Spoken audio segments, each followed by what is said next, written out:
வணக்கம். உங்கள் நெல்லை மாவட்டத்திலேருந்து வாசகன் ரிப்போர்ட்டர் சார்பாக தூய்மை பணியாளர்களின் துயரத்தை துடைக்க வேண்டும். அவர்களின் துயரம் என்ன? 10 ஆண்டுகளுக்கு மேலாக ஒவ்வொரு மாநகராட்சியிலும், பேரூராட்சியிலும், பஞ்சாயத்துகளிலும் வேலை செய்பவர்களை அவர்களுக்கு உடனடியாக பணி ஆணை வழங்கி நிரந்தரமாக பணி கொடுக்க வேண்டும். அத்துடன் அவர்கள் கோரிக்கைகளை உடனடியாக நிறைவேற்றப்பட வேண்டும்.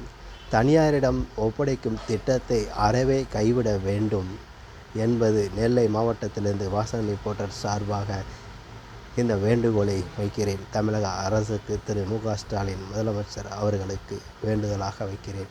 மற்றும் அவர்கள் இல்லை என்றால் இந்த நாடு என்ன ஆகும் அப்படி என்ற சற்றும் சிந்தித்து செயல்பட வேண்டும். ஒரு சமுதாயம் எப்படி இருக்க வேண்டும்?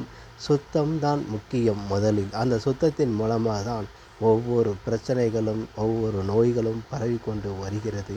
அதை தடுக்கும் சுத்த பணியில் ஈடுபட்டு வரும் நமது தூய்மை பணியாளர்களின் கண்ணீரை சிந்த விடாமல் பாதுகாத்து கொள்ள வேண்டும். ஆகவே நெல்லை மாவட்டத்திலிருந்து வாசகன் ரிப்போர்ட்டர் சார்பாக இதை வேண்டுகோளாக வைக்கிறேன். நன்றி.